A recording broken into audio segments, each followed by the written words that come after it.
Antonio Ferrara est né le 12 octobre 1973 à Cassino en Italie.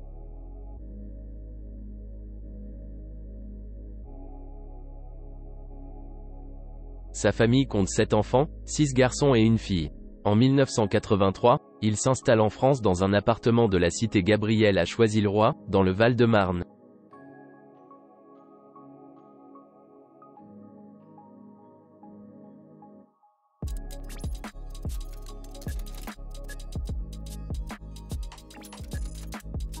Son père, Arturo, qui travaillait comme carrossier chez Fiat en Italie, devient en France vendeur ambulant de sandwichs et de pizzas, tandis que sa mère, Elena, est femme de ménage.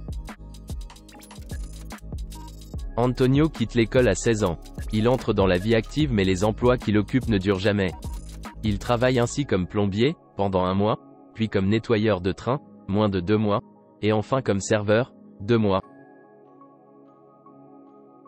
Il entre dans la délinquance et devient fiché au grand banditisme dans les années 1990. Dans le milieu, il est surnommé Nino ou Suco.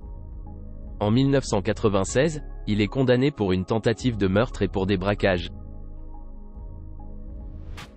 En 1998, il s'évade pour la première fois, en profitant d'un transfèrement à l'hôpital de Corbeil-Essonnes. Sa cavale dure 4 ans jusqu'au 13 juillet 2002. Durant sa cavale, il est impliqué dans plusieurs affaires criminelles, notamment des attaques de fourgons blindés à l'explosif. En 2003, il s'évade de manière spectaculaire de la prison de Fresnes lors d'une opération commando. Une équipe surarmée est en effet venue attaquer l'établissement au lance-roquettes, après avoir incendié des voitures en banlieue pour occuper pompiers et forces de l'ordre. Antonio sera repris 4 mois plus tard alors qu'il achetait des faux papiers.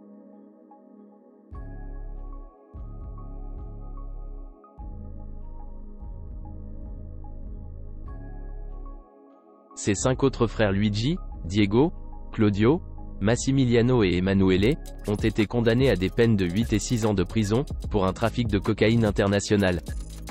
Ils géraient un réseau qui importait de la cocaïne entre le Brésil et la France.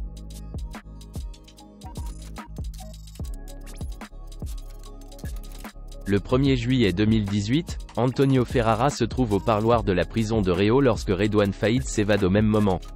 Alors que la situation est trouble au parloir, Antonio préfère regagner sa cellule.